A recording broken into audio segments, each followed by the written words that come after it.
kepada seluruh para narasumber yang sudah hadir di dalam acara kuliah umum dengan program pengabdian kepada masyarakat, program studi teknik sipil, Fakultas Teknik Universitas Widyatama dengan tema Manajemen Penanganan Banjir Terpadu dan Ramah Lingkungan di Area Perumahan The Marrakesh, Kota Bandung. Serta yang terhormat kepada Bapak, Ibu peserta webinar series yang insya Allah berbahagia ini.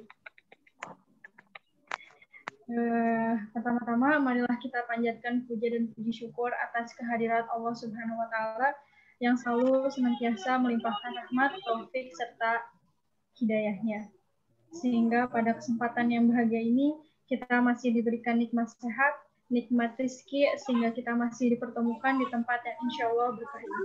Amin, amin ya rabbal alamin.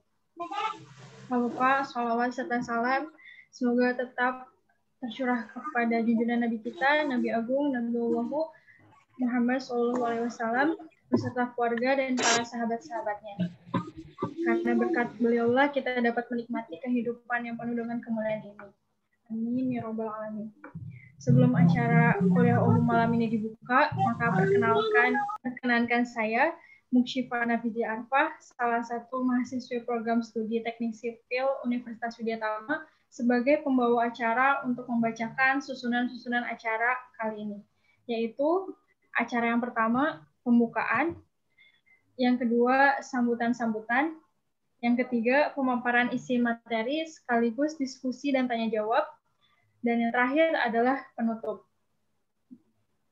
Untuk mempersingkat waktu, marilah kita buka acara hari ini dengan membaca Bismillah.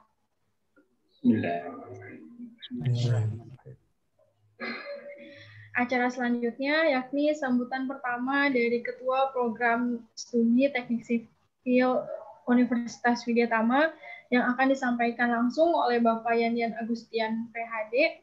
Kepada beliau, waktu dan tempat kami persilahkan. Baik, terima kasih. Assalamualaikum warahmatullahi wabarakatuh. Waalaikumsalam.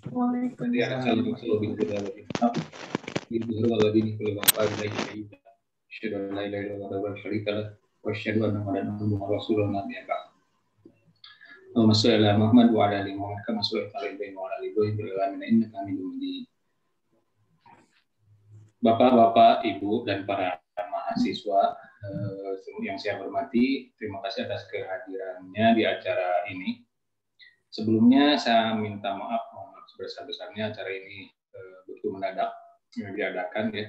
Walaupun sebetulnya pemberitahuan dan istilahnya soundingnya sih sudah lama, tapi bisa terlaksana dan ini pun akhirnya secara online gitu ya. Walaupun sebetulnya niat dari awalnya itu sebetulnya mau secara offline ya, tapi yang mudah-mudahan acara ini berkelanjutan bisa ditindaklanjuti nanti ke depannya gitu ya.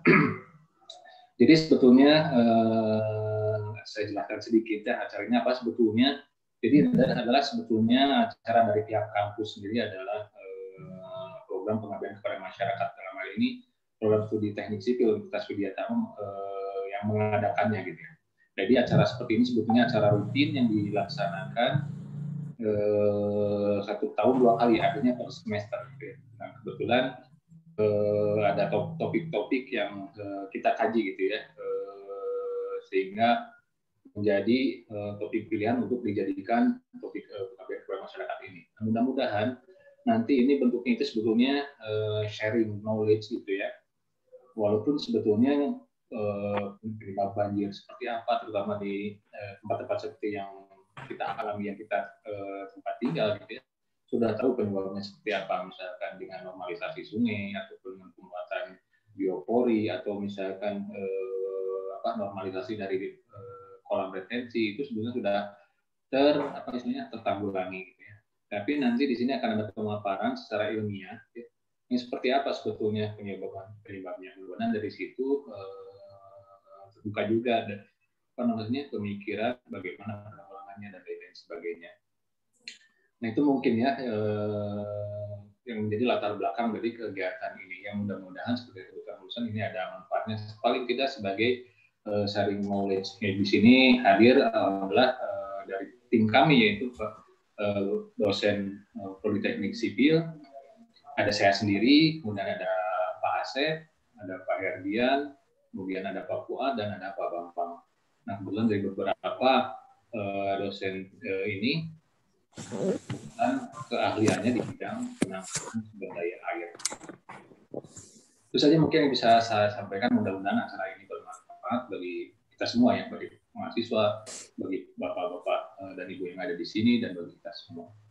Itu saja mungkin yang bisa saya sampaikan. Assalamualaikum warahmatullahi wabarakatuh.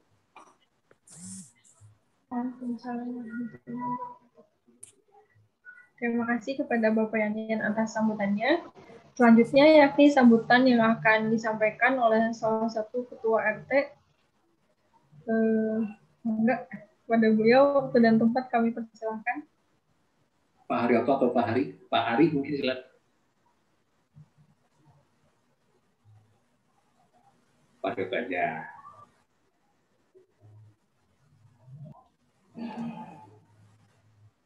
Nggak ada suaranya, Pak De. Assalamualaikum warahmatullahi wabarakatuh. Waalaikumsalam. Waalaikumsalam warahmatullahi wabarakatuh. Alhamdulillah, Rasulillah. Sebelumnya saya ucapkan terima kasih kepada Bapak Dr. Yanyan yang telah memberikan fasilitas untuk Zoom meeting ini dan studi kajian kepada Komplek Demarakes. Mudah-mudahan hasil yang sudah dikaji dari tim dari Pak Dr. Yanyan ini di Universitas Widyatama bisa memberikan hasil yang baiklah bagi Komplek Demarakes, karena melihat daripada kultur di Komplek Demarakes ini lebih rendah daripada sungai dan jalan yang ada, Pak. Gitu. Mudah-mudahan minta bantuan daripada semua tim dari Widyatama bisa mengatasi jika terjadi banjir yang ada di komplek ini. Terima kasih sebelumnya. Terima kasih. Assalamualaikum warahmatullahi wabarakatuh. Mungkin Pak Ari atau Pak Suhe mau nambahkan, atau Pak Heri? Pak Ari, Pak Suhe. Ya, Assalamualaikum warahmatullahi wabarakatuh. Salam kenal Bapak-Bapak semua. Sehat selalu. Terima kasih atas waktunya malam hari ini. Kalau problem yang saya rasakan, karena kalau di RT saya kebetulan itu RT yang sangat berpotensi, ya. Karena di RT saya itu ada kolam retensi. Itu penampungan semua air larinya dari komplek itu sebagian besar, ya, mungkin hampir 80% itu lari ke retensi. Nah, itu kalau sampai kondisi ada trouble, misalnya lampu mati atau mesin rusak, itu udah bisa dipastikan kita berenang, ya. Jadi kebanjiran. Terus yang kedua, itu ada problem kita di Komplek Marrakesh itu karena pintu airnya sedikit untuk keluar dari yang arah ke tol. Itu problem utamanya. Jadi air di tengah antara perbatasan blok A, blok B itu hujan sudah reda, itu air bisa sampai hampir 24 jam nggak surut penuh. Itu karena aliran setelah tol itu sempit sekali. Yang di Marrakesh itu sekitar 1 meter lebih lebar kali. Setelah nyebrang tol, itu kira-kira nggak nyampe 50 cm, nggak nyampe.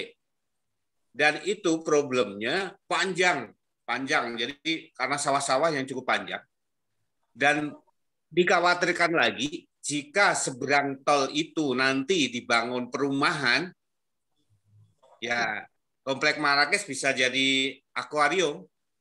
Itu yang problem jangka panjangnya. Kalau sampai ada pembangunan perumahan atau pembangunan apapun di seberang tol, yang sulit bagi kita warga untuk di luar kita, gitu, di luar kita. Itu problem utamanya seperti itu. Terus air yang masuk dari Marrakesh, di luar Marrakesh, yang arah dari Bir, arah Bir, Cimapokolan itu kan larinya ke arah kita, itu besar sekali. Dan kita kalau di bendung, misal kita agak sedikit ekstrim, kita bendung kan juga nanti pasti warga seberang sana pasti komplain ke kita. Nah itu problem-problem seperti itu yang paling kemungkinan pemicu banjir di wilayah Marrakesh. Di samping tadi yang disampaikan Pak Rioto, memang tanah itu lebih rendah dibanding jalan sekitar. Apalagi dibanding seberangnya ada sungai besar yang begitu, sungai itu cukup besar. Dan itu dia kalau air itu juga di atas kita. Itu aja mungkin pengantar dari saya. Mungkin RT yang lain, Pak Suhe, Pak Yono, silakan. Pak Suhe. Dimut. Masih dimut, Pak.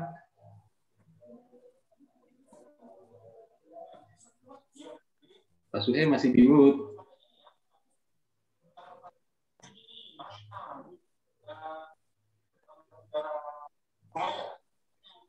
Masih dimut Pak Suhe kayaknya ini. Nah, itu. Ada Pak. Malah. Ada. Stop enggak? Assalamualaikum warahmatullahi wabarakatuh. Terima kasih kepada Bapak Dr. Yanyan yang telah memberikan perhatiannya khususnya kepada Komplek Marrakesh untuk penanganan masalah banjir.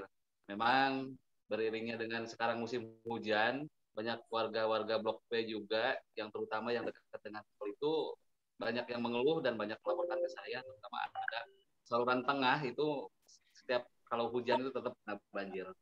Yang mana mudah-mudahan dengan adanya Universitas Widya Tama dipelopori oleh Dr. Haji Yanyan, mudah-mudahan solusi dari kinerja mungkin apa istilahnya perhatian untuk warga di Marrakesh mudah-mudahan segera terrealisasi, mudah-mudahan segala keluhan banjir dapat kita selesaikan bersama. Terima kasih Pak Dr. Yanyan, terima kasih kepada bapak-bapak RT yang lain.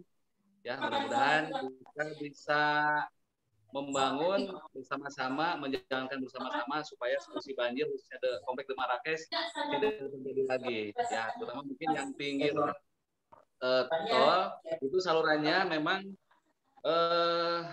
harus semua warga di Marrakesh untuk bersama-sama menangani, ya, saling peduli juga dari kita untuk lebih kenyamanan kita juga. Seperti itu mungkin sambutan dari saya, mengucapkan terima kasih khususnya kepada Bapak Dr. Yanyan dari Universitas Widya Tama dan bersama tim, mudah-mudahan sesegera mungkin untuk memberikan perhatiannya untuk terjun langsung ke lapangan. Mari kita bersama-sama dengan RT. Terima kasih Pak Dokter, terima kasih Pak RT yang lain. Assalamualaikum warahmatullahi wabarakatuh. Waalaikumsalam.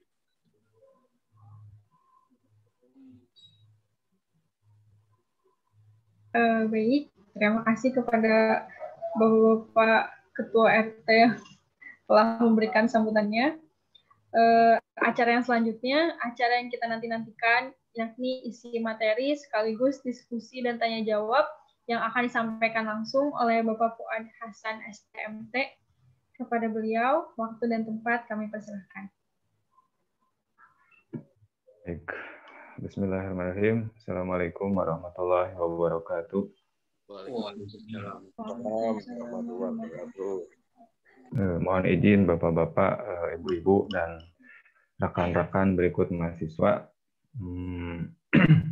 Pak Yanyan, punten waktunya berapa lama ini Pak?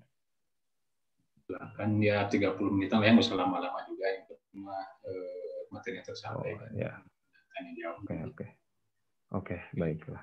Oke, waktunya cukup singkat ya. Namun mudah-mudahan apa yang kami paparkan bisa padat ya.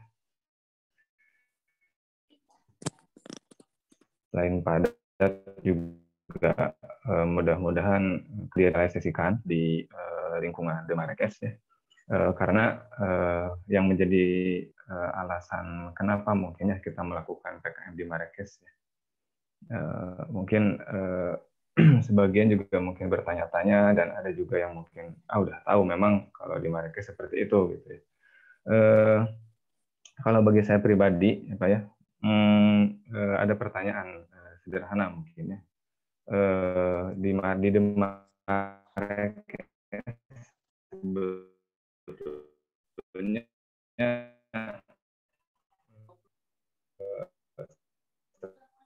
seperti yang sudah kita ketahui, ada kolam retensi, Demarkes juga ada.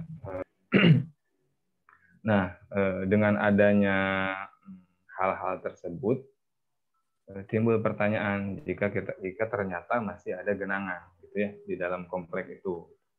Nah, apa yang terjadi sebetulnya gitu ya?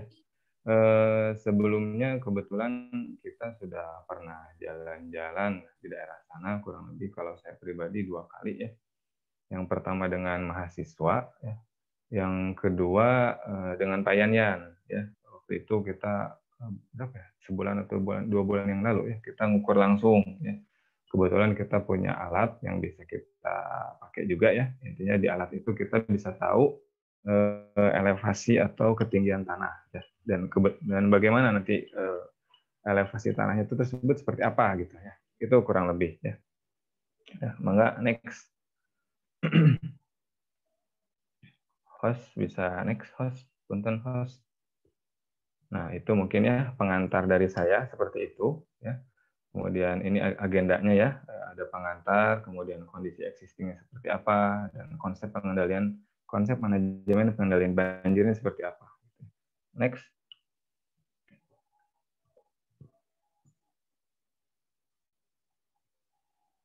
Silahkan next ke slide selanjutnya. Nah, ini sebagai pengantar lagi ya, kita punya beberapa masalah ya dalam sumber daya air itu ya. Yang pertama, kalau terlalu banyak air, jelas banjir. Ya. Kemudian terlalu sedikit air juga kekeringan. Ya. Selain itu, di antara itu ada pencemaran sumber daya air, gitu ya, seperti yang terlihat pada ilustrasi di gambar. Ya. Enggak, next.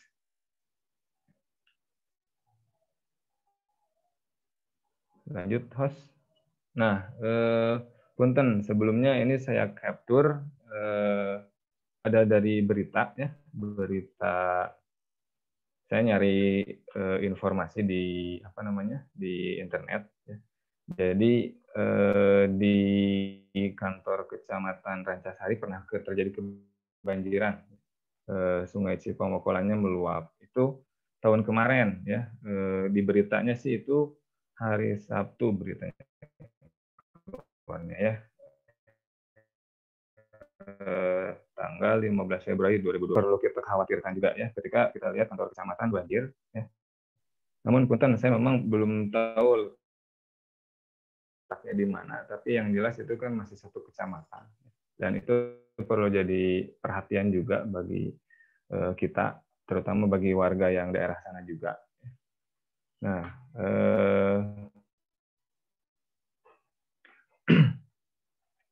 jadi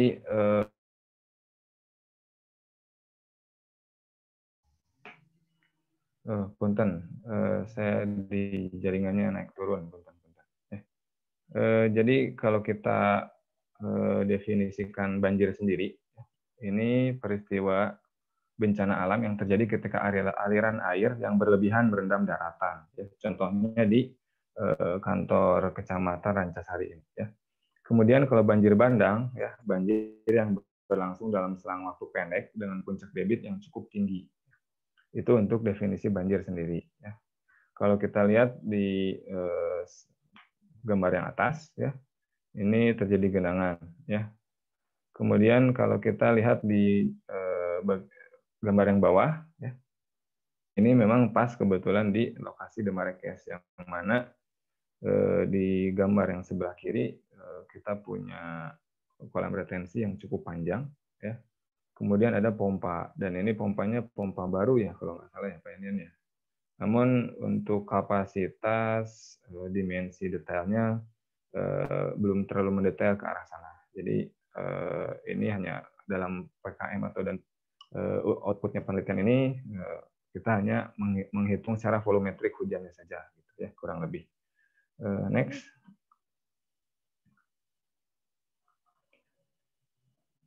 Nah, ini overview juga ya, di mana ini kondisi sebelum pengembangan dan setelah pengembangan suatu wilayah ya, itu dapat berubah. Ya.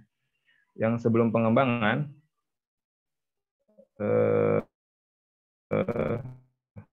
50% air itu kurang lebih ya, 50% dia terinfiltrasi atau meresap ke dalam tanah. Ya. Kemudian 10%-nya dia tanah, kemudian 40%-nya dia menguap ya. Nah, kemudian kondisi yang kedua ya, ada rumah, mulai ada rumah ya. Daya resap menurun jadi 42% kurang lebih ya, dan sisanya ada yang jadi larian di permukaan ya, dan ada yang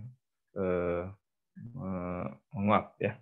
Kemudian kondisi ketiga di mana kita udah banyak perumahan ya, kurang lebih yang meresap itu hanya 30%, 35%-nya ya. Dan yang keempat ada kondisi lagi selain perumahan ada juga gedung-gedung ya. Nah, itu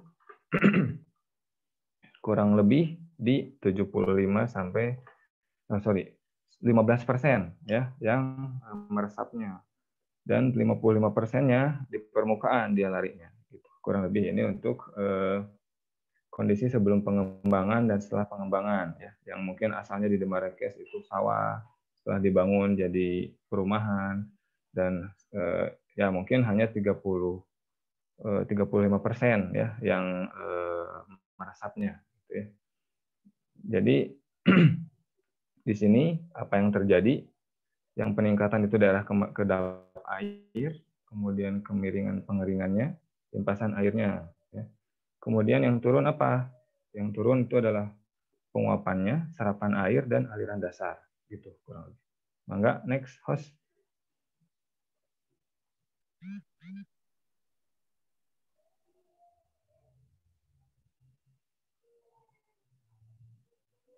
Nah, ini sebentar. Nah, yang ini host punten. Nah, ini merupakan ada perubahan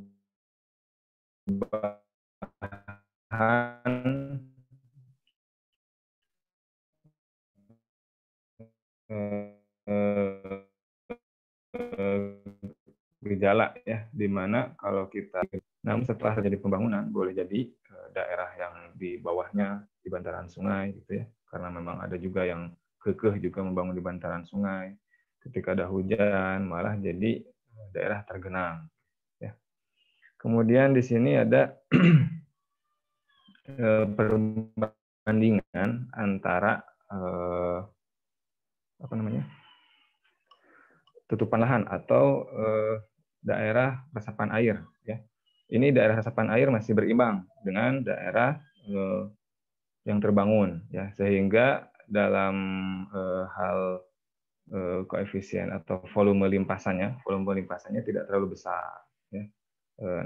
Cenderung naiknya tidak terlalu tinggi, kemudian dia melimpasnya perlahan-lahan gitu ya. Namun di sebelah kanan ketika si daerah resapan airnya lebih mengecil ya, kemudian daerah terbangunnya itu lebih besar, maka menimbulkan limpasan air yang tinggi, langsung tinggi, karena air langsung si air tuh lari di permukaannya itu lebih cepat ya, jadi langsung tinggi gitu ya. Itu untuk mengenai banjir dan perubahan tutupan air. Next, host, mangga. Nah, ini kemudian ada sedikit ilustrasi mengenai adanya pengaruh urbanisasi terhadap puncak debit banjir. Ya. Yang mana di daerah atas ini, di gambar atas ini masih belum terbangun. Ya. Ini perbandingan antara debit dan waktu. Ya. Si kurvanya itu tidak terlalu besar. Ya. Kemudian ketika udah gambar kedua, ketika mulai terjadi pembangunan, maka debitnya membesar. Ya, membesar, waktunya masih bisa dibilang masih sama. Ya. Kemudian ketika jadi perkotaan, ya, maka debitnya cenderung besar, ya, langsung besar, dan puncaknya tinggi gitu ya, kurang lebih. Itu untuk ilustrasi dari debit dan waktu. Mangga next host. Nah, ini juga sama ya, ada eksploitasi sumber daya lahan yang berlebihan ya, menyebabkan debit puncaknya menurun. Nah, misalkan pada ilustrasi ya, debit puncak yang asalnya tidak terjadi urbanisasi ya, debit puncaknya 10. Ketika terjadi urbanisasi, debit puncaknya bisa jadi 50 dan berlangsung dalam waktu yang sangat cepat gitu ya. Next host. Nah, kita mungkin juga sudah pada tahu ya, apakah penyebab banjir itu ya. Yang pertama curah hujan tinggi, kemudian yang kedua terletak pada suatu cekungan, ya. Kemudian aliran sungai tidak lancar akibat banyaknya sampah. Nah, ini yang umum ya. Kemudian permukaan tanah lebih rendah dibandingkan muka air laut atau dibandingkan dengan muka air sungai. Nah, yang saya informasi dari Pak Yanyan, di sana tuh memang sungai Cipamokolan itu lebih tinggi daripada elevasi tanah di perumahan De Marquez. Ya. Kemudian banyak pemukiman yang dibangun pada dataran sepanjang sungai, ya, dan kurangnya tutupan lahan di daerah hulu sungai. Maka next host.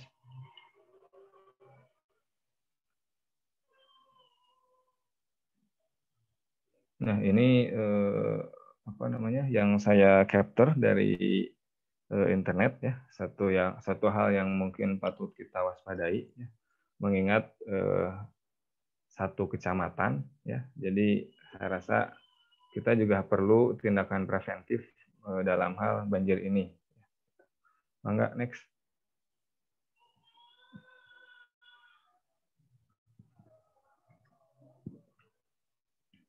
Nah, ini mungkin di skip aja lah ya, Pak Bapak-Bapak, Ibu-Ibu, biar terlalu panjang lebar. Ya, ini hanya overview mengenai drainase itu apa. Nah, ini yang mungkin yang perlu kita perhatikan ya.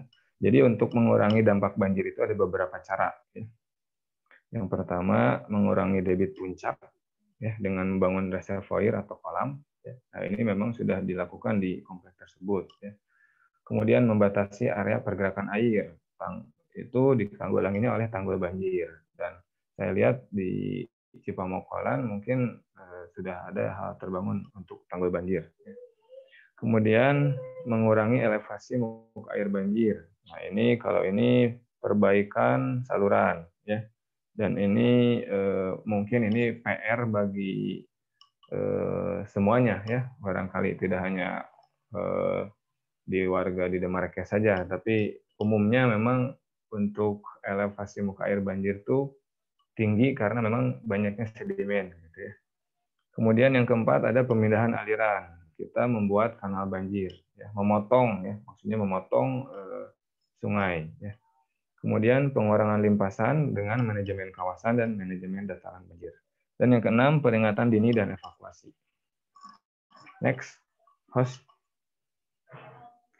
Nah, sebelum kita lihat apa yang ada di existing di lapangan, kita mungkin akan menyampaikan sedikit ya mengenai secara teknik ya, kolam retensi dan sistem polder. Ya. Sebelumnya dalam Cipta Karya ya ada 4 tipe lokasi kolam ya. Ada kolam retensi atau kolam detensi yang terletak di samping badan sungai, ya. Kemudian ada yang terletak pada badan sungainya, kemudian ada juga yang di sungainya tersebut, ya. Jadi kolam retensinya disimpan di sungai atau disebut long storage, ya. Atau juga ada kolam tandon yang dapat diletakkan di luar alur sungai. Nah, lebih jelasnya bisa kita lihat pada gambarnya. Silakan lanjutkan, host. Nah, ini tipe 1 ya, kolam detensi yang terletak di samping badan sungai ya. Ada di sebelah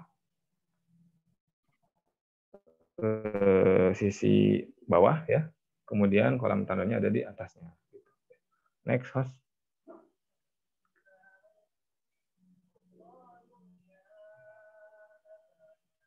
Silahkan lanjutkan, host. Nah, ini kolamnya terletak pada badan sungai, ya. Jadi di sungai kanan kirinya dikeruk, ya, untuk keperluan kolam, gitu ya. Ini untuk kolam detensi yang terletak pada badan sungai. Lanjut.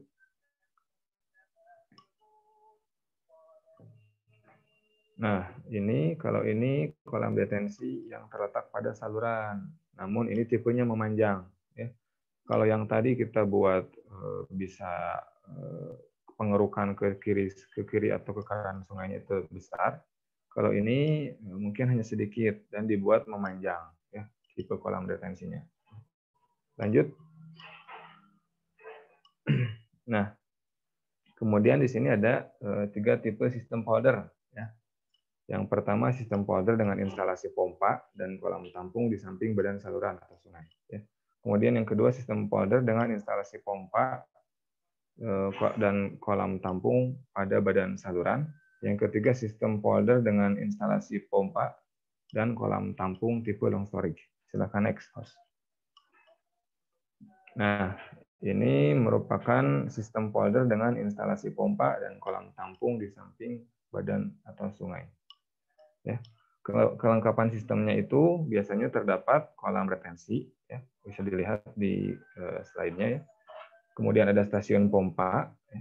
Ada pintu inlet, saluran inlet, pintu pembagi, pintu outlet, saluran outlet. Kemudian ada juga tanggul kelilingnya, ya. Ada saringan sampah dan juga ada kolam penangkap sedimen. Ya. Lanjut, host. Nah, ini sistem polder dengan instalasi pompa dan kolam tampung pada badan sungai, ya. Kelengkapannya bisa dilihat, ya, ada hampir sama, ya, kurang lebih dengan yang tipe 1. Next, host. Nah, kemudian ini merupakan sistem polder dengan instalasi pompa dan kolam tampung tipe long storage, ya. Nah, ini dibuat memanjang, ya, untuk kolamnya, ya. Kelengkapannya bisa dilihat, ya. Lanjut, host.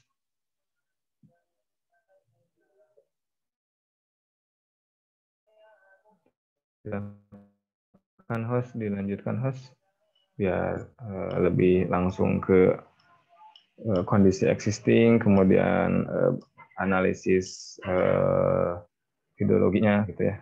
Nah, ini merupakan kondisi existing di lokasi, ya.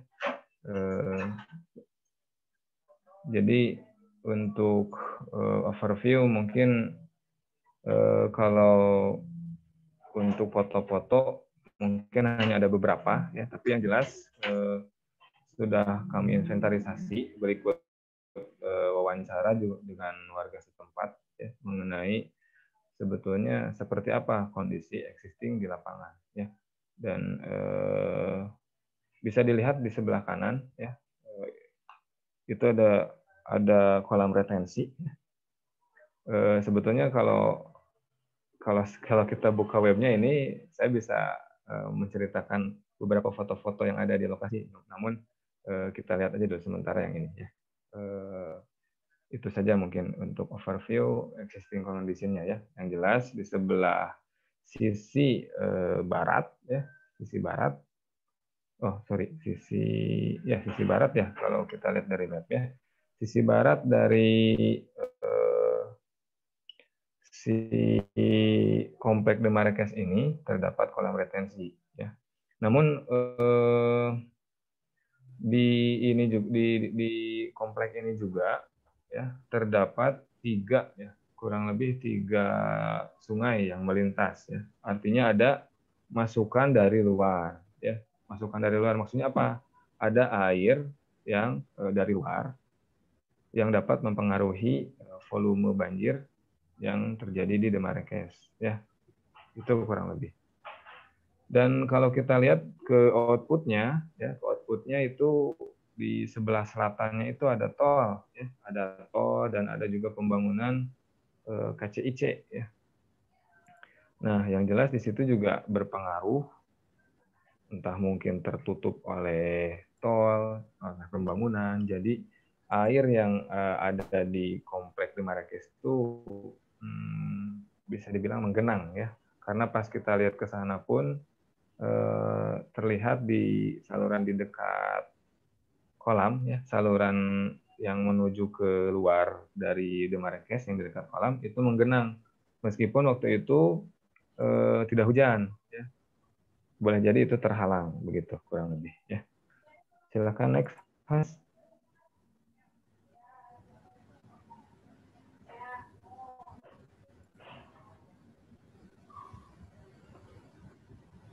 Lanjutkan host.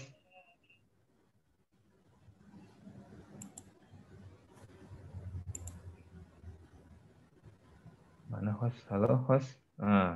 Oke, makasih. Nah, ini bisa kita lihat ya bahwa garis yang berwarna biru ini, ya, yang berwarna biru itu adalah sungai-sungai ya, sungai-sungai yang melintas di dalam komplek The Marrakesh. Yang mungkin Bapak Ibu yang lebih tahu di lapangan juga sudah tahu ya. Nah, kemudian ada apa namanya ini, arsiran lah ya, atau genangan daerah genangannya ya, yaitu di daerah Blok C ya, Blok C3 di situ ada genangan juga ya. Kemudian yang jelas yang terjadi genangan juga di dekat kolam retensinya, informasinya seperti itu. Nah, kenapa bisa terjadi? Nah, itu mungkin yang jadi bahan pertanyaannya juga ya. Yang jelas di sini tuh memang air dari luar juga berpengaruh. Memang di sana juga dibangun pintu air, namun kita belum tahu operasionalnya seperti apa ketika hujan, dan tidak mungkin juga ditutup ya, karena kalau ditutup pasti yang dari luar itu pasti komplain gitu.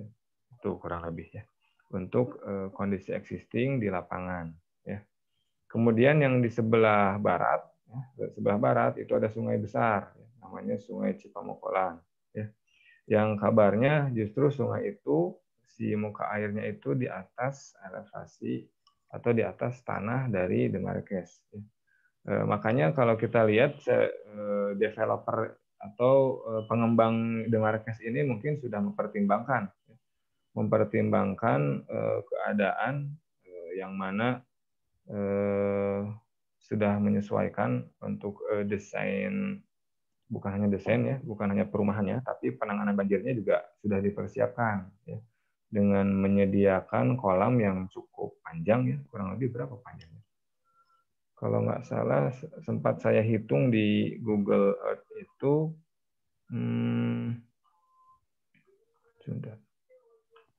kurang lebih di 140 meteran kurang lebih ya si panjangnya itu ya. Kemudian lebarnya kurang lebih di 4 meter kalau nggak salah ya, lebarnya 4 meter dan kedalamannya itu 3 meter ya. Jadi si pengembang memang sudah mempersiapkan dalam hal penanganan atau pengurangan dampak banjir. Namun kenapa masih terjadi genangan? Nah, itulah yang masih perlu kita perhatikan. Silakan next host. Mohon maaf, reminder ya Pak, sisa ya. 10 menit lagi. Ya, makanya siap. Mohon. Oke. Silakan lanjutkan host. Pak, jaringan. Oh, jaringan, siap host. Mohon dimaklum nih jaringan karena memang kondisi online. Jadi seperti inilah kurang lebih. Nah, ini merupakan dokumentasi yang sudah kita inventarisasi ya. Bisa kita lihat bahwa selain terjadinya sedimen ya, kemudian banyaknya sih sedimen ya yang memang perlu kita, nggak hanya di kompleks The Marrakesh tapi semuanya ya perlu kita urus bersama-sama untuk sedimen ya. Kalau di kompleks The Marrakesh sendiri, kalau saya lihat secara jaringan salurannya itu agak tidak beraturan ya, maksudnya kadang-kadang ada saluran kemudian kesananya terputus gitu ya, jadi tidak tersambung secara berkesinambungan gitu ya. Kemudian di dalam kompleks sendiri ada yang saluran yang melintas atau sungai yang melintas, dan itu juga jadi salah satu faktor juga ya. Jadi bahan inputan juga kalau di perhitungan drainase itu perlu kita perhitungkan juga air yang masuk dari luar itu. Itu kurang lebih untuk dokumentasi yang kita lakukan di lingkungan Demarkes. Silakan next host.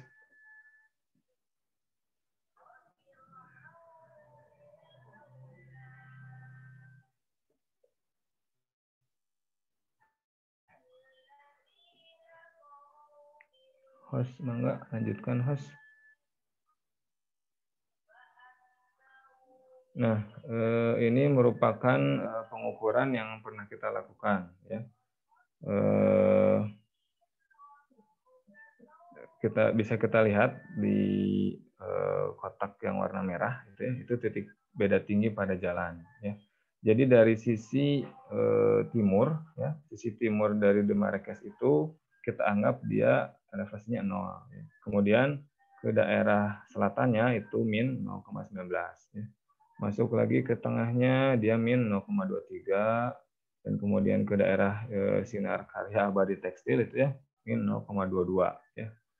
Kemudian ke bawah lagi dia min 0,12 ya. Bisa dilihat kalau kita lihat dari hasil pengukuran itu menurun ya. Artinya dia dari sisi barat sampai dengan ke daerah kolam retensi itu menurun gitu ya. Namun di wilayah ini ada 3 sungai dan itu juga perlu kita perhatikan juga ya. Jadi kalau kita lihat kalau dengan adanya sungai yang melintas bisa dibilang tidak semua dari seluruh komplek Demarkes ini airnya masuk ke kolam retensi ya, karena boleh jadi dia masuk ke sungai yang melintas di komplek Demarkes ya. Ada 3 ya. Jadi boleh jadi yang dari barat ini tidak semuanya masuk ke kolam retensi gitu ya. Yang kita pertimbangkan mungkin di daerah yang sebelah baratnya ya, untuk air yang masuk ke daerah kolam retensinya. Itu yang jadi pertimbangan bagi kita. Enggak, next lanjutkan host.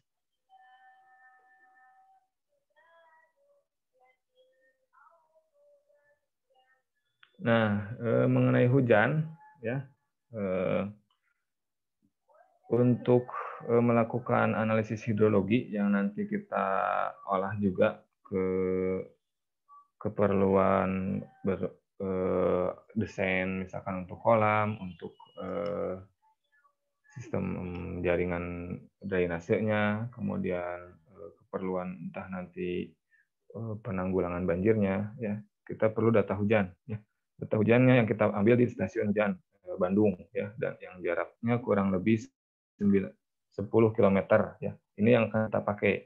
Kalau kita lihat rata-rata hujannya di 70 mm per hari, ya. Hujan rata-rata ya.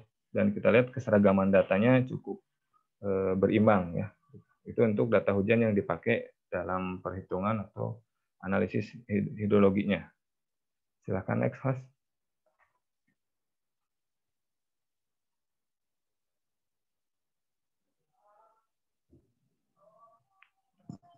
Host, lanjutkan host. Nah, kemudian untuk luasan wilayah, ya, kita buat dua luasan. Ya. Yang pertama luas secara keseluruhan di area Demarkes, ya, itu kurang lebih kalau saya hitung di aplikasi yang kita gunakan ya, atau di Google Earth, itu kurang lebih area total itu 117.000 meter persegi, ya, kurang lebih. Kemudian kalau yang sebelah kanan ya itu area parsial ya, setengahnya kurang lebih ya, setengahnya dari luasan total komplek Demarkes. Itu kurang lebih di 70, tidak terlalu kelihatan di situ. 78.000 ya, 78.000 meter persegi untuk luasan wilayah. Kenapa kita buat 2 ya? Karena seperti yang saya sebutkan tadi sebelumnya ya, tidak semua air yang mengalir di dalam komplek itu mengalir ke retensi, kurang lebih seperti itu. Jadi kita buat dua, kita potong mungkin berdasarkan pertimbangan juga elevasi di perumahan tersebut. Nah, kita buat dua. Jadi untuk yang sebelah kanan ini kita asumsikan bahwa air yang mengalir di luasan sebesar 78.000 meter persegi itulah yang mengalir ke kolam retensi. Namun mungkin nanti ada penjelasan lain mungkin dari Pak RT, mangga kita siap untuk akomodir untuk analisis selanjutnya. Silakan next host.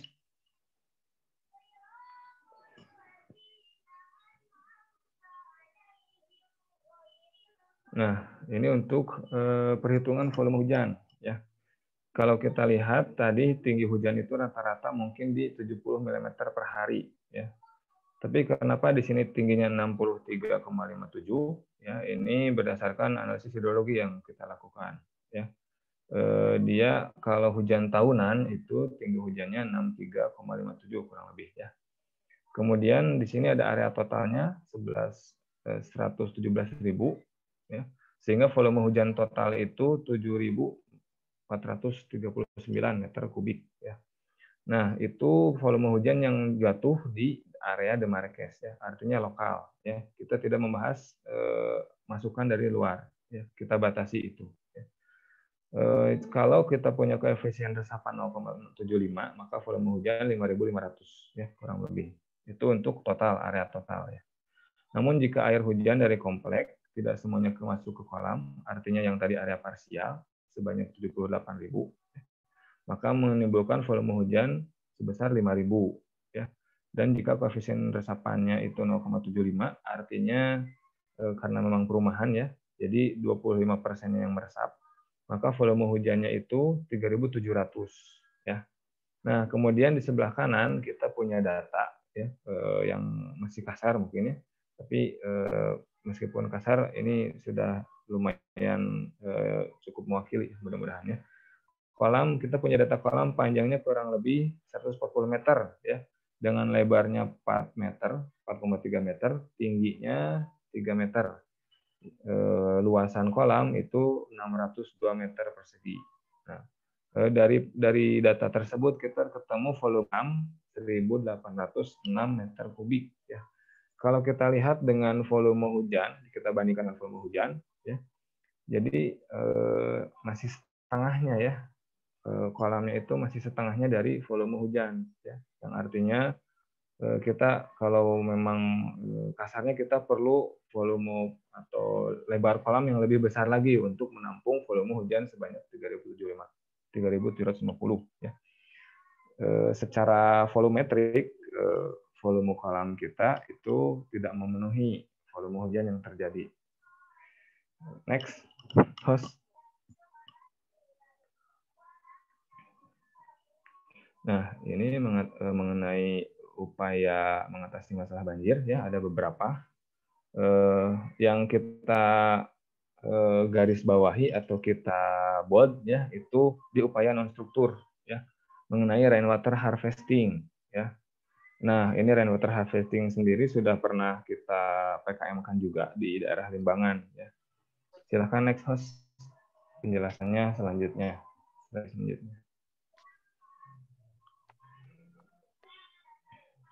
Waduh, berat. Kenapa membangun rainwater harvesting? Ya, dari secara istilah ini kita itu rainwater harvesting itu merupakan pemanenan air hujan. Ya, artinya air hujannya itu tidak terbuang begitu saja. Ya, jadi untuk fungsinya untuk menampung air hujan. Ya, dan ini bisa digunakan kembali, ya, terutama di musim kemarau misalnya. Kan musim kemarau agak susah airnya, nah bisa gunakan air yang dipanen ya. Kemudian ada lagi tujuannya itu untuk menginjeksi air yang sudah ditampung untuk membantu proses air bawah tanah ya.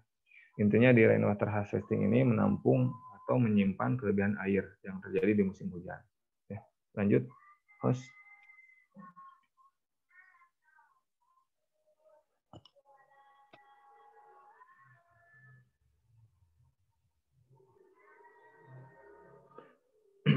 Nah, kenapa kita menawarkan rainwater harvesting? Ya, karena memang di rainwater harvesting ini bisa diaplikasikan di rumah-rumah. Ya, mungkin secara sederhana bisa contoh ya, contoh jika kita membangun rainwater harvesting dengan ukuran 2x2 ya, 2x2 gitu ya.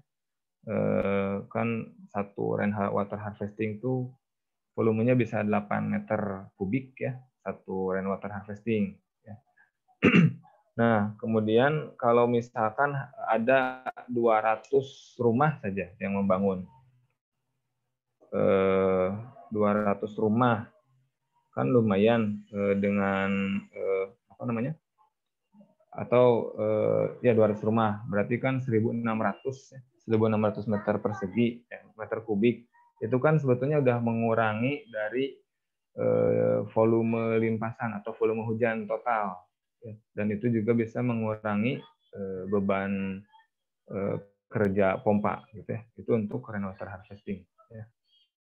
Jadi ini RWH ini mengurangi volume limpasan, kemudian membantu proses groundwater recharge ya. Digunakan kembali untuk mengurangi beban air tanah dan strategi adaptif menghadapi perubahan iklim. Ya. Lanjut, host.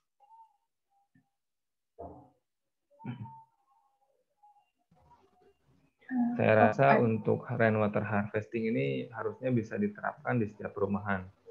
Ya. Habis ya? 1 menit lagi. Ya. Memang waktunya. Tapi intinya seperti ya. Oke. Intinya seperti itu ya. Misalkan memang tadi kita dapat volume hujan 3.700-an ya, kurang lebih ya. Dengan volume hujan yang sedemikian bisa kita reduksi ya. Bisa kita reduksi. Itu sih intinya dari fungsi dari rainwater harvesting itu untuk mereduksi atau mengurangi beban volume banjirnya. Ini beberapa contoh metode pengelolaan pemanenan air hujan. Ada biopori, ada sumur resapan, ada RWH rumah tangga, ada bioretention, ada infiltration trench, ya, dan ada porous pavement. Ya. Yang saya lihat juga di sana juga pakai paving block. Artinya sebetulnya memang si developer sudah siap untuk dalam hal penanggulangan banjir. Next, host.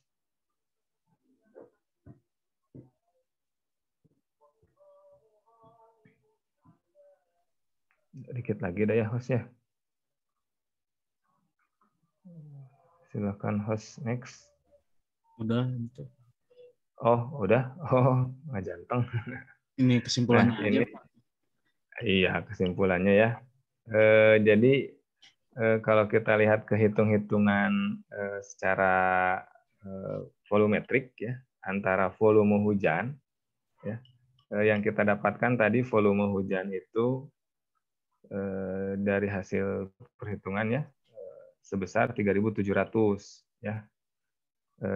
Kemudian volume kolam 1.800. Itu kan masih kekurangan ya, kekurangan. Nah, kalau kita bangun rainwater harvesting sebesar misalkan kalau misalkan panjang lebar tinggi 2x2 kali 1 misalkan, kalau misalkan memang 2 itu terlalu besar, kalau hanya satu mungkin masih bisa ya, artinya mungkin di bawah parkiran atau di taman mungkin ya bisa kita buat rainwater harvesting. Nah itu secara volumetrik ya bisa mengurangi beban sebesar kurang lebih berapa? Kurang lebih 36% lah ya. Jadi dengan selisihnya 1.300 atau 1.400 meter kubik itu bisa mengurangi beban banjir di komplek The Marrakesh. Nah, itu mungkin yang bisa saya sampaikan ya. Mohon maaf kalau memang ada kekurangan dan terlalu panjang lebar. Ya. Intinya dari kita yang kita lakukan untuk penanganan banjir di The Marrakesh yang mungkin bisa diaplikasikan. Ya. Melihat dari volume banjir yang terjadi, kemudian melihat gejala-gejala di lapangan yang mana ke arah selatan nggak bisa membuang lagi misalkan ya, kemudian ke arah Sungai Cipamokolan yang mana memang lebih tinggi. Mungkin mudah-mudahan dengan mengaplikasikan rainwater harvesting ini bisa mengurangi beban banjir secara volumetrik. Ya. Mungkin itu yang bisa saya sampaikan. Saya kembalikan ke MC dan Pak Yanyan. Mangga, silahkan.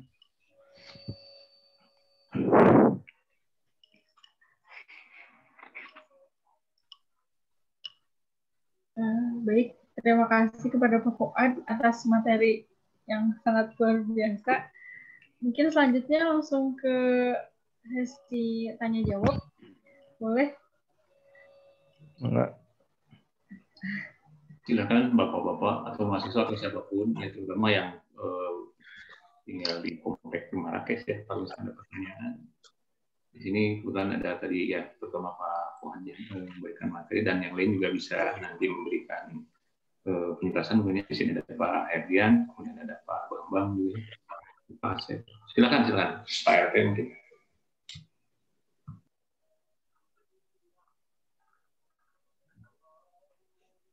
Mangga, Bapak.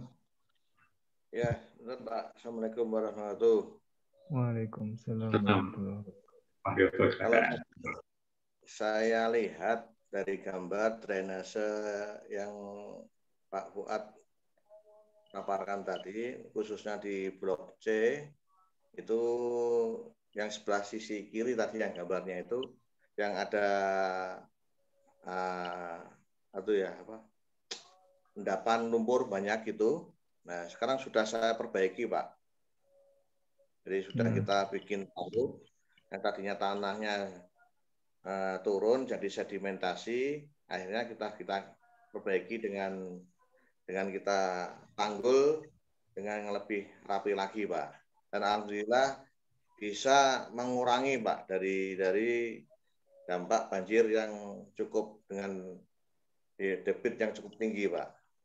Nah, cuman ini yang perlu saya tanyakan, untuk ada kolam retensi yang di pinggir tol di blok B itu, Pak, blok B9 ya, Pak Suhe? Ya. Nah, B9, depan B9, Pak Dek. Yang pinggir tol itu, yang di B9 itu masuk ke dalam kajian enggak waktu lalu, Pak? Itu kan mungkin sudah ada kolamnya, cuman pompanya itu kelihatannya rusak kalau sana itu. Sudah ada pembuangan sebagian air hujan ditampung situ mungkin, Pak. Yang ke security itu kan, Pak ya? Tol, Pak. B7 bukan B9. Samping tol, Pak. Tol. Ya. B7 depan B7. Sisi selatan gitu, Pak? Ya, sih. Ya, selatan, Pak. Selatan. Yang kecil ya? Kecil banget. Ya, kalau yang kecil belum kita masukkan, Pak. Kalau yang kecil kita konsentrasinya sementara di kolam yang besar. Oh, besar, Pak. Yang coba kita perhitungkan secara volumetrik gitu, Pak. Tapi boleh mungkin kalau kedepannya mungkin ada analisis lanjutan, bisa kita coba untuk analisis juga gitu, Pak. Ya, apakah mungkin bisa mengurangi sedikit itu loh, Pak, untuk yang khususnya yang di tengah itu banjirnya, yang di antara blok B5 ya, Pak Sue ya, dengan blok A ya, Pak, yang di tengah ya. A5 sama B6, Pak. B6 ya. Ya. Itu. Ya. Mungkin Pak. Mungkin perlu jalan-jalan lagi ke sana nih, Pak, lebih jelas lagi.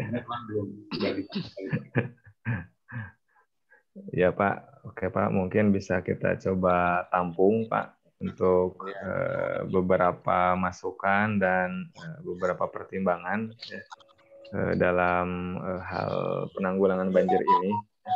Namun sementara yang kita lakukan, kita berkonsentrasi di kolam yang besar. Dan tidak menutup kemungkinan. Ya, mangga, Pak. Yang lebih parah memang di bloknya Pak Ari itu, Pak, yang di blok sana, yang di retensi itu, Pak.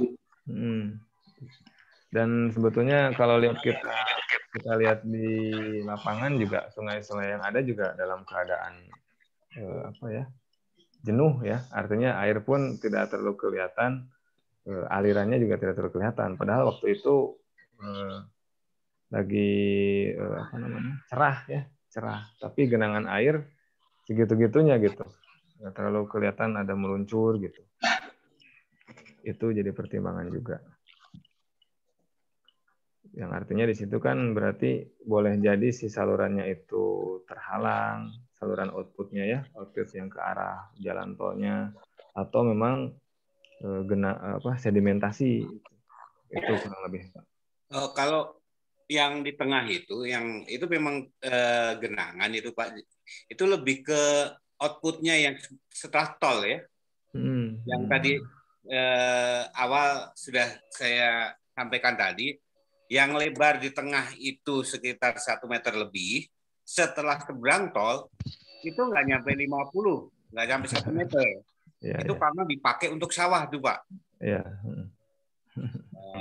Dipakai untuk sawah oleh warga seberang tol. Ya itu jadi akhirnya aliran air otomatis akan kembali. Gitu Pak. Oke. Ya, di samping penyempitan, kadang sama petani juga seperti kita tutup. Ya, bekas kerukan itu belum diperbaiki dengan benar juga. Ditutup dengan saluran. Ditutup, iya ditutup pasti. Karena ini awalnya mungkin kan ini bukan saluran drainase, tapi ini saluran irigasi, ya. Ya. Awalnya ini saluran irigasi, tapi karena memang ada pengembangan, berubahlah jadi saluran drainase juga. Iya, betul. Itu pasti kebanyakan seperti itu Pak yang saya temukan di lapangan. Awalnya itu saluran irigasi yang mungkin butuh airnya ada periode tertentu ya. Kadang mungkin butuh banyak, kadang butuh sedikit. Kalau banjir ya nanti sawahnya juga ke bawah banjir gitu. Itu kurang lebih Pak.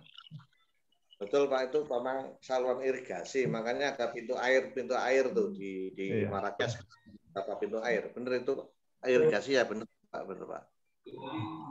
Ya, maka selanjutnya Pak Herdian atau Pak Bambang mungkin ada tambahan, atau Pak Yan sebagai tuan rumah. Ya, inti permasalahan seperti tadi disebutkan Pak Ari sebetulnya. Dan memang istilahnya apa ya? Secara teknis dari awal juga sudah diketahui sebetulnya permasalahannya. Cuman tadi ya seperti yang Pak Fuad jelaskan di akhir, penanggulangan alternatif sebetulnya, walaupun memang ada beberapa yang membutuhkan biaya, tapi itu bisa menjadi bahan pemikiran untuk menjadi solusi seperti harvesting, gitu ya, biopori, ataupun yang lain-lain. Normalisasi sungai jelas seperti Pak Arif sebutkan tadi dengan dikeruk segala macam, karena sedimentasi yang semakin bertambah pasti ya logikanya gitu. Silakan Pak Suhe, sepertinya ada yang diungkapkan Pak Kang Icip. Enggak. Assalamualaikum Pak Dokter, Pak Fuad. Ini ada sedikit juga pertanyaan. Tadi saya juga lihat dari sistem air, yang mana air hujan itu ditampung dulu, ada beberapa semacam toren-toren besar kayak gitu, terus juga memang ada yang ditanam. Nah itu Pak, mungkin teknisnya harus terjun langsung ke masyarakat, harus ada sosialisasi. Iya betul, jadi memang biar lebih dimengerti juga, karena ada beberapa yang mempunyai lahan-lahan juga bisa dipergunakan Pak, jadi biar ya sedikit mengurangi gitu kan. Nah ini harus diprogramkan lagi dari timnya Pak Haji Yan dari Universitas Widyatama. Nih kapan nih Pak kira-kira biar saya bisa sounding ke warga juga, karena memang ini hujan semakin tinggi juga Pak sekarang itu, tiap hari makin lumayan. Ada airnya juga, apalagi di samping saya itu kan ada sungai juga Pak nih. Ada sungai yang alirannya dari daerah Grand Seren, Komplek Bir, terus juga Kompleks Cipaganti. Memang agak sedikit tinggi juga Pak, ini sebelah saya juga gitu Pak. Mudah-mudahan bisa sedikit mengurangi yang di dalam, karena memang di tempat Blok B itu B4 dan B2 itu airnya sudah tidak mengalir Pak. Airnya sudah tidak mengalir, yang tadi disebutkan ada saluran irigasi, mungkin dulunya saluran irigasi. Jadi memang tidak terlalu bisa disebutkan tidak terlalu efektif sih memang, karena mungkin posisinya itu posisi saluran air yang di tengah itu udah agak tinggi Pak daripada sekarang yang di tengah-tengah komplek gitu. Saluran-saluran yang dari rumah itu udah agak tinggi, jadi agak susah ngalir gitu Pak sekarang. Jadi memang mungkin ada solusi juga buat keluarga nih, kapan saya mohon waktunya jadi biar kita bisa sosialisasi juga ke masyarakat seperti itu aja. Baik Pak. Oke. Siap, boleh Pak Slender. Mungkin justru yang perlu lebih ke teknis seperti itu ya, karena saya lihat juga saya suka memperhatikan sambil jalan sambil kelilingnya. Jadi drainase yang di depan rumah saja ada yang memang tidak ada gitu ya. Jadi kalau diibaratkan tuh gini, air itu kan harus mengalir, tapi untuk tempat mengalirnya aja nggak ada gitu ya. Nah, itu ada beberapa tempat yang seperti atau misalkan dibanding yang harus dituju air itu malah dia lebih tinggi gitu. Nah hal-hal seperti itu harus ditindaklanjuti. Artinya ya salah satunya juga normalisasi sungai itu adalah salah satunya. Jadi harus melihat sebetulnya air ini sebetulnya kan harus mengalir, tapi air mengalirnya itu kemana? Itu bisa dipetakan sebetulnya. Kemudian juga misalkan bagaimana sih pemanenan air hujan supaya tidak, kan pemanenan air hujan itu adalah supaya aliran di permukaan air di permukaan itu berkurang gitu. Nah dengan ditampung misalkan di bak-bak tampungan segala macam, walaupun ya itu memang sedikit memerlukan biaya dan lahan gitu, tapi itu sebenarnya bisa dijadikan sebagai alternatif untuk penghematan juga. Kemudian yaitu yang paling jelas adalah mengurangi aliran air di permukaan yang mana berkumpul dan itu bisa menjadikan banjir.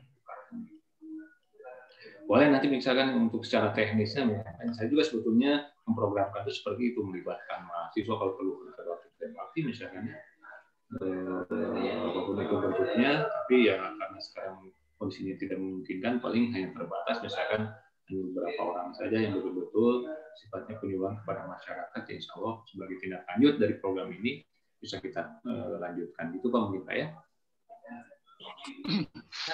Pak Dokter, makasih Pak Dokter. Pak, mungkin sedikit saya tambahkan Pak Yanyan. Ya. Kalau kita lihat juga di sana itu jaringan atau sistem drainasenya yaitu yang seperti Pak Yanyan tadi bilang, di depan rumah nggak ada salurannya gitu ya. Mungkin juga boleh kita ke depannya coba untuk petakan jaringan drainasenya seperti apa gitu ya, supaya ya minimal tersambung ya Pak ya. Jadi tiap salurannya itu tersambung, kemudian outletnya jelas kemana gitu ya. Misalkan outletnya semuanya mau diarahkan ke kolam retensi, bisa aja mungkin kalau kita lihat, kita atur sedemikian rupa untuk jaringannya ya, dengan tetap mempertimbangkan aliran yang dari luar ya. Aliran yang dari luar mau diapakan, karena yang jelas aliran yang luar itu kan masuk dan jadi bahan pertimbangan kita juga ya. Ada yang masuk sekian, kecuali kalau kita tidak mempertimbangkan aliran dari luar ya. Kita hanya berkonsentrasi di wilayah saja, kita hanya memperbaiki saluran drainase wilayahnya aja, memperbaiki jaringannya, kemudian memperjelas outletnya ke arah mana, itu mungkin lebih mudah gitu ya, lebih mudah dalam hal untuk penanganan drainase. Tapi kalau ada faktor dari luar, nah itu yang bagi kita sendiri juga lumayan lah untuk menanganinya itu. Namun sementara yang kita tawarkan secara volumetrik yaitu dengan pemanenan air hujan. Secara sederhana mungkin ya, kalau kita rumah tuh di sana tuh kalau nggak salah ada 500 ya panenannya. Kalau 500 semuanya menggunakan atau memasang rainwater harvesting kan lumayan ya Pak ya. Misalkan di depan halamannya 2x1 misalkan ya. 2x500 itu udah 1000 meter kubik ya untuk mereduksi volume banjir yang terjadi. Itu secara volumetrik. Itu sih secara sederhananya seperti itu. Mangga, Pak Yanyan. Sedikit boleh. Silakan. Mangga, Pak. Silakan. Halo, Assalamualaikum. Waalaikumsalam warahmatullahi wabarakatuh. Sedikit mungkin ada istilah saran atau apa. Kan kalau saya lihat penawarannya itu kan tadi yang seperti tadi penampungan sementara ya, kalau saya lihat. Benar bahwasanya kan kalau saya lihat gini, permasalahan kita di utama kita itu adalah satu, curah hujan kalau terlalu besar, itu debit yang terlalu tinggi. Kalau dari sesi hitungan tadi, kolam retensi itu kan cuma menampung 1.800-an. Ya. Sedangkan curah hujan sampai 5.000. Kalau saya lihat tadi yang cuma 0,75%-nya ya. Ya. Itu 5.000. Itu udah hampir 1,3 ya. Sebenarnya kan problemnya tuh kalau saya lihat nih, di komplek kita itu ada 2 aliran sungai kecil. Yang sumbernya bukan dari hujan saja, tapi dari luar. Benar yang dikatakan tadi, bahwasanya yang harus diperhitungkan juga dari luar. Nah, yang pertama itu sungai yang dari perbatasan antara Blok B dengan C. Yang itu alirannya saya nggak tahu itu apakah itu lancar keluar atau mungkin akhirnya terbuang ke Blok B dan ada sungai yang antara Blok B dan Blok A.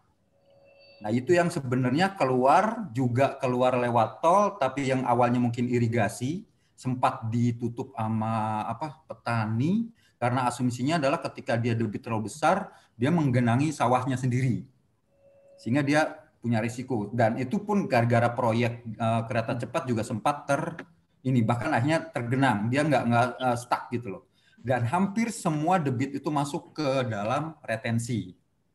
Problem yang kita hadapi itu awalnya yang kita pikir adalah bagaimana debit yang kita bisa keluarkan dari retensi itu melalui 4 pompa yang kita punya. Sempat kita mikir bagaimana caranya menghambat aliran sungai atau aliran air sebelum masuk retensi. Karena apa? Retensi kalau sudah penuh, air balik akhirnya sampai di Blok A itu full, akan airnya masuk ke dalam rumah. Itu masalahnya. Jadi masalahnya yang kalau saya lihat itu bagaimana mengalirkan. Pernah lihat enggak pipa yang keluar dari pompa yang kita punya yang existing yang 4 yang keluar sungai besarnya? Pernah dilihat belum? Belum. Nah, itu kan posisinya dia lebih tinggi dari sungai. Sebenarnya dia sungai segede apapun aliran sungai dia sanggup untuk membuang. Cuman masalahnya adalah ketika debit sudah terlalu besar masuk retensi sudah tidak menampung, air balik kembali, tergenanglah semua warga yang di Blok A.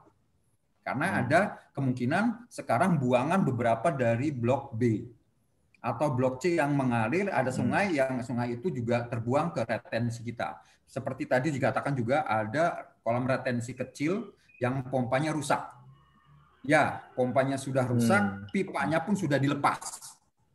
Sudah dia alirannya udah nggak kemana-mana dan akhirnya meluap dan akhirnya masuk ke Blok A dan masuk ke retensi juga bebannya. Jadi yang kemarin yang sempat kita punya pikiran adalah bagaimana membuang gitu loh, mengalirkan air itu supaya tidak cepat tergenang. Karena saya lihat gini, kalau saya lihat tadi hitungannya cuma hanya dari kapasitas retensi 1.800, curah hujan 5.000. Tapi volume per detiknya berapa? Itu yang harusnya. Jadi kita tuh kejar-kejaran bagaimana caranya retensi yang dibuang di sungai karena pipa lebih tinggi itu aman sebenarnya. Sehingga pompa retensi itu bisa kadang-kadang bisa tidak mengejar. Sehingga kita kadang ada tambahan ya. Ada additional 3 pompa yang portable. Kita pasang 3 pompa portable. Tapi yang kita khawatirkan adalah ketika curah hujan lebih dari 3 jam aja, kolam sudah tidak sanggup lagi untuk membuang. Nah, itu masalahnya. Kalau saya lihat penawaran yang ditawarkan dari Widya Tama ini kan saya lihat bagaimana menghambat kan. Bikin kantong-kantong, saya lihat ada biopori, terus ada mungkin kolam-kolam kecil. Saya kurang tahu. Nah, mungkin itu loh solusi yang mungkin kita coba kita, yang mungkin itu cukup baik, yang mungkin yang harus dipikirkan tolong bagaimana teknisnya. Karena kita juga harus berhitung ya. Kalau seumpamanya kolam-kolam kecil yang kita harus tanam, di mana tempatnya? Cost-nya berapa? Karena itu juga paling masalah, cost-nya. Saya buka aja. Kita aja, kebetulan saya di RT 5 yang kena bagian kolam retensi. Kita kalau hujan, satu hari itu 500.000 untuk pulsa, bukan pulsa ya, listriknya saja. 500.000 satu hari, satu malam. Dan itu cukup boros. Belum kalau kita portable kita nyalakan, dengan 3 mesin itu, bensin itu 200, Pertalite itu 200.000, itu bisa habis dalam 2 jam. Nah, jadi mungkin cara menghambat ya, kita sih saya berpikirnya, mungkin ya berpikirnya praktisnya sebenarnya. Kalau saya berpikir praktisnya adalah sebesar apapun aliran termasuk yang mungkin yang dipikirkan dari luar, bagaimana cara kita membuang. Dan satu-satunya cara yang harus kita buang itu adalah retensi. Dari retensi itu dibuang.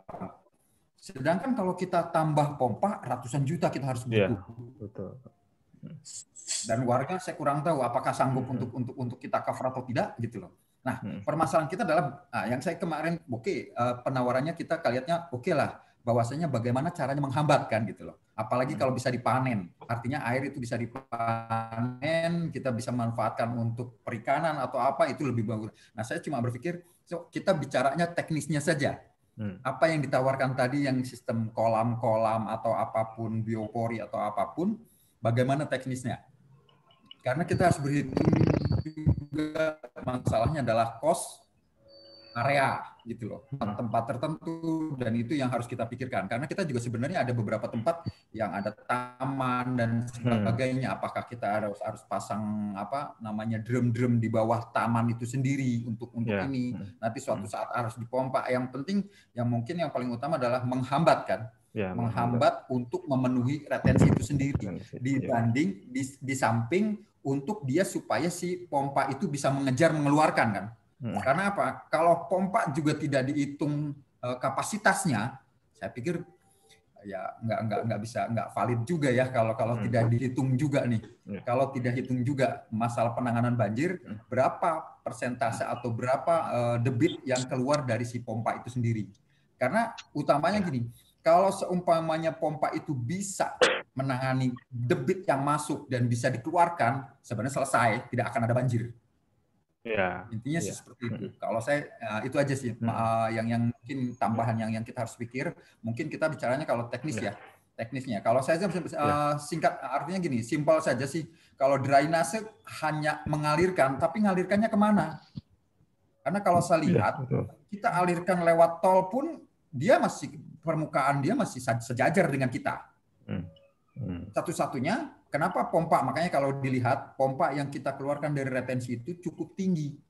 Jadi sebesar apapun ahli sungai besar itu yang membuang gitu loh. Jadi kita cuma mikirnya tidak akan banjir kalau pompa bisa sedot. Cuman kejar-kejarannya debit begitu panjang, pompa nggak bisa ngeluarin juga, akhirnya kalah debit. Nah sekarang bagaimana cara menghambat? Mungkin ya seperti itu. Karena ya artinya larinya ke kos lagi ya Pak ya. Ke kos lagi tetap. Ke kos lagi gitu. Kita pasang Grundfos yang 4 biji aja. Aduh, hampir mungkin hampir kalau nggak salah 300 sampai 300 jutaan mungkin gitu ya kan. Belum listriknya ya gitu ya. Listrik operasionalnya juga lumayan. Operasionalnya cukup tinggi. Mungkin ya cukup menarik ya penawaran tadi yang biopori atau apa tadi saya sekarang rainwater harvesting. Water kayak gitu. Nah, mungkin teknisnya seperti apa? Itu yang harus mungkin kita minta tolong diperjelas lagi. Itu aja sih mungkin. Baik, terima kasih Pak. Ya, kalau memang kita lihat dari paparan yang sebelumnya, memang kita hanya memperhitungkan secara volumetriknya saja.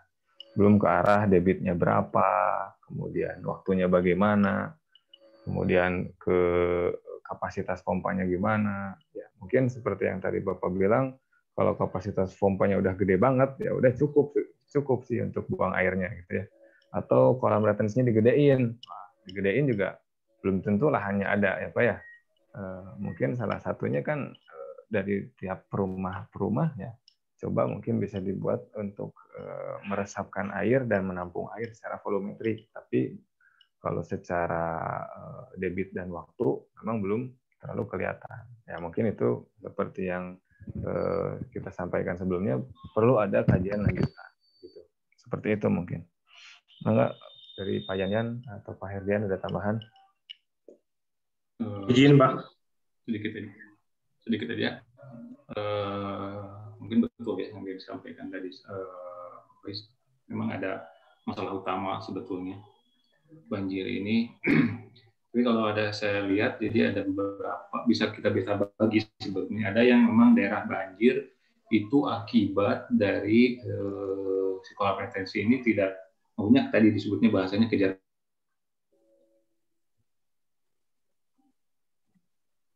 tidak seimbang yang keluar dan yang masuk. Itu memang ada permasalahan. Tapi ada juga daerah-daerah yang dia menggenang sebetulnya tidak ada hubungannya dengan retensi, itu ada. Artinya dia tidak mengalir yang menggenang. Itu permasalahan di masalah elevasi sehingga dia tidak mengalir. Tapi masalah utamanya itu sebetulnya ya seperti itu. Bagaimana caranya sebetulnya air ini mengalir, gitu, air yang datang ini mengalir melewati kompleks kita. Ya. Tapi ini ada permasalahan itu tadi.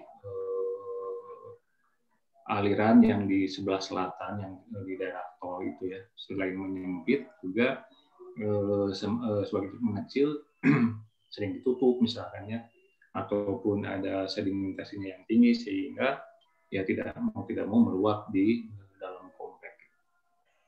Nah memang ini harus ditanggulangi karena seperti yang disebutkan Pak Ari juga, apalagi ke depannya kalau ada komplek misalkan di sebelah selatan, pasti mereka juga akan menahan air supaya tidak meluap di mereka. Ini bisa jadi semakin tinggi di kita malah menjadi semakin besar nanti. Ini menjadi permasalahan kita di masa yang akan datang. Jadi bagaimana caranya supaya tertanggulangi ya di sekarang dan di masa depan.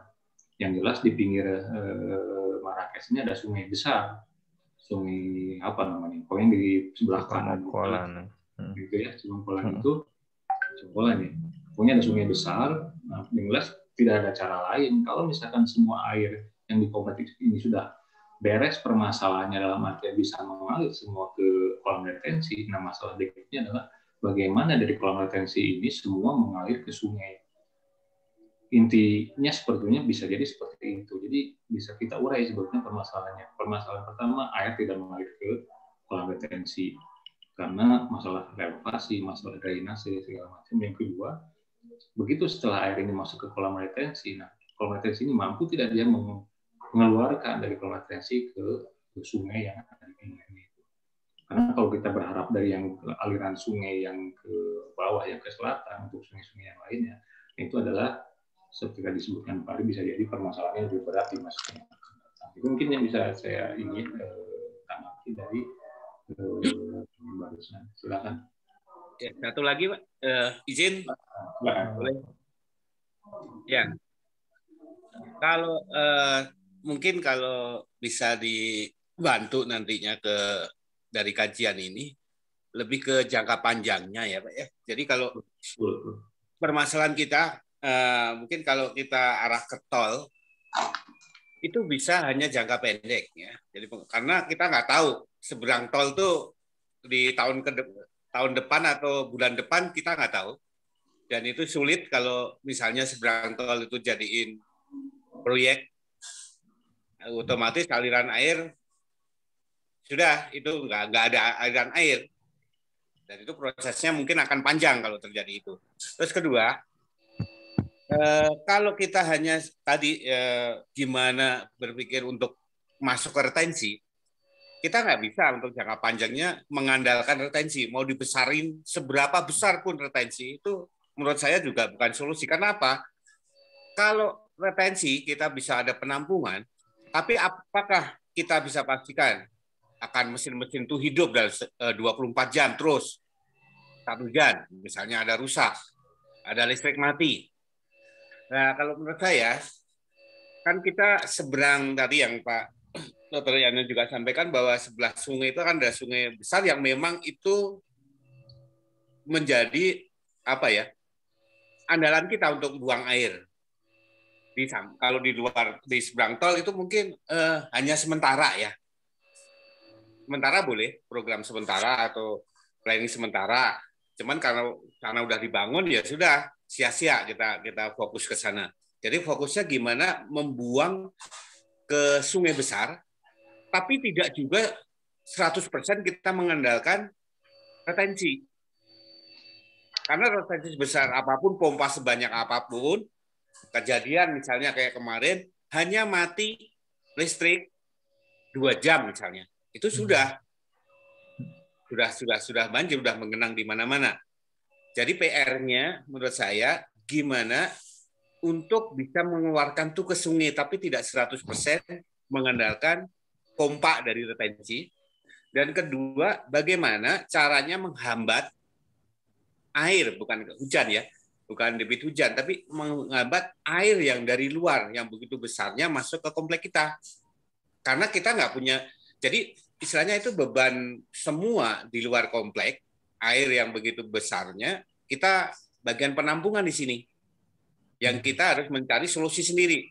Nah itu mungkin ada kajian atau gimana, berarti kita harus lihat juga eksternalnya, yang aliran air yang memang masuk ke sini, dari hulu ke sana. Nah itu mungkin ada solusi-solusi ke sana, itu usulan saya. Terima kasih. Ya. Baik, sama-sama Pak. Gimana Pak Yanyan? Baik, ya, jadi intinya bagus lah. Jadi dari sini juga banyak masukan ya, dari Pak Ari, dari Pak Faiz, dari yang lagi dari Pak Gatot tadi. Jadi ini menjadi PR juga bagi kajian kita berikutnya kalau bagi kita ya, dari sisi kita. Jadi mudah-mudahan ada alternatif lain yang lebih mengenal istilahnya. Ada alternatif yang lain, artinya solusi lain itu adalah ya memang salah satu alternatif yang bisa juga nanti juga bisa dibahas di berikutnya mungkin ya. Tadi ada usulan retensi seperti apa gitu ya, pasti butuh biaya segala macam. Mudah-mudahan ini dengan tadi masukan beberapa masukan itu menjadi PR buat kajian berikutnya gitu ya, seperti tadi diusulkan oleh Pak RT Pak Suryadi Banti. Itu mungkin ya dari saya. Silakan saya kembalikan lagi ke MC. Bentar Pak. Saya ada sedikit mungkin ya Pak ya. Sebetulnya kalau mengantisipasi dari luar, sederhananya mungkin hanya ya udahlah tutup aja lah. Pintu-pintu yang dari luar tuh tutup aja lah biar langsung beres gitu ya. Tapi kan nggak mungkin juga seperti itu kan. Lebih bagusnya mungkin kalau ada proyek dari PU, misalkan entah joinan, entah seperti apa, kita bisa. Kan memang drainase itu harus berkesinambungan ya. Nggak hanya kita beresin satu, yang setelahnya mungkin banjir, nggak bisa juga seperti itu. Dan nggak juga kita menjadi daerah yang eksklusif, artinya udahlah ini ada saluran ini tutup aja lah, ini malah jadi banjir, nggak bisa juga. Nanti yang di bawah teriak-teriak. Itu sih mungkin tambahan sedikit dari saya. Mangga MC. Pak. Udah langsung penutupan apa gimana Pak? Foto bareng gitu enggak? Oh boleh foto. Iya benar. Foto bareng dulu. Oh, kamera aja. Belum ditutup. Ya closing statement-nya mungkin dari siapa, Pak Ari atau siapa? Kalau mau mungkinnya ya sampaikan apalah sebagai closing statement sebelum ditutup. Pak Aryoto lah. Silakan. Pak Aryoto. Closing statement-nya. Pak Ari. Toto. Malah di mute. Oh, Pak Ari. Pak Faiz juga boleh, Pak Faiz.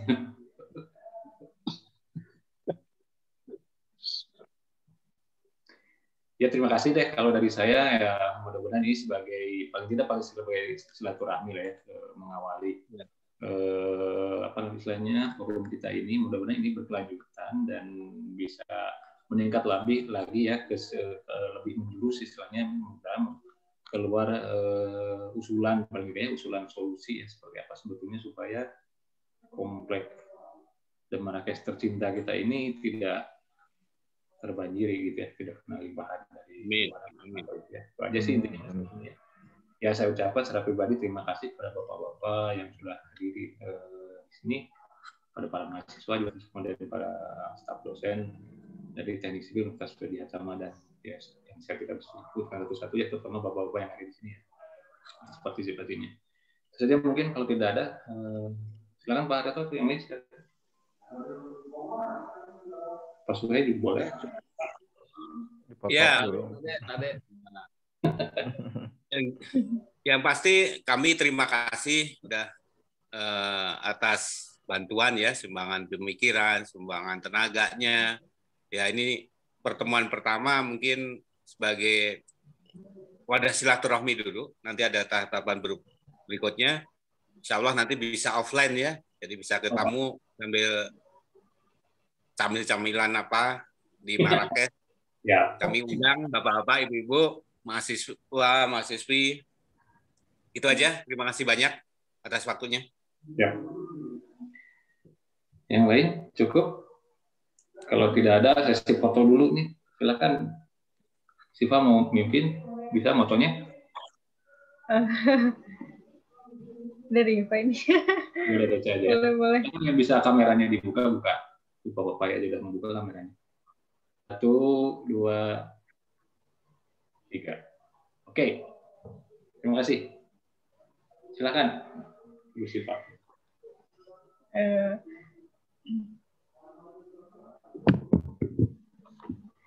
Alhamdulillah acara demi acara telah terlaksana dengan cukup baik. Semoga kita semua dapat dengan mudah memahami serta mengamalkan atas ilmu dan pengalaman yang sudah kita dapat. Terima kasih untuk para peserta webinar yang telah meluangkan waktunya. Untuk yang terakhir, penutupan sebelum kita tutup, bersama saya selaku MC pembawa acara pertemuan kuliah malam ini. Mohon maaf yang sebesar-besarnya apabila ada tutur kata yang kurang dikenan di hati Bapak atau Ibu serta seluruh para peserta webinar. Sekian, mari kita tutup bersama acara webinar kali ini dengan bacaan hamdalah. Alhamdulillah. Billahi taufiq wal hidayah. Wassalamualaikum warahmatullahi wabarakatuh. Atur nuhun sadayana, izin live ya. Bapak.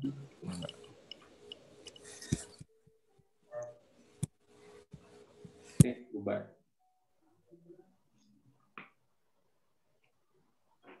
Dan yang live ya. Turun Pak Swe. Sami-sami, Pak Haji. Lanjut kuliah ini tuh. Gimana ini ya? Korek ngobrol lah. Sebenarnya Pak tadi teh saya takutnya tadi kita kan kalau untuk sampai ke teknis itu bisa aja kalau misalkan tiap RT mengajukan pengajuan ke kelurahan ya, sama kayak di saya juga kan saya ngajuin perbaikan jalan gitu, nanti ada biaya, nah itu bisa diselaraskan dengan misalkan program bina desa yang kita itu gitu. Saya cuman saya nggak berani bilang itu karena takutnya nanti ditunggu-tunggu gitu kan. Jangan bisa berharap. Kalau untuk alternatif sebenarnya kalau mau total ya semua dipakai Pak. Jadi kalau tadi dikatakan menghambat, biopori bisa menghambat air yang datang kan, kemudian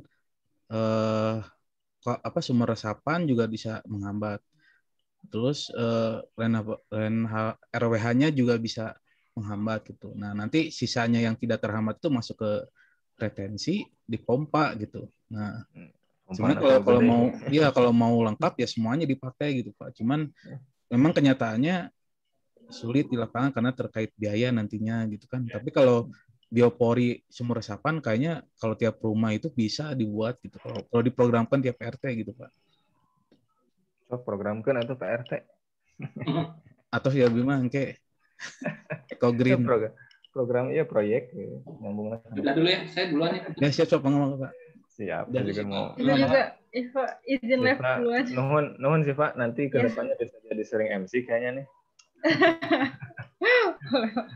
Mari Pak, pamit ya. Nuhun. Assalamualaikum. Ya. Waalaikumsalam. Ayo tuh tas wangi ya. Oh, kata. Terus. Ya.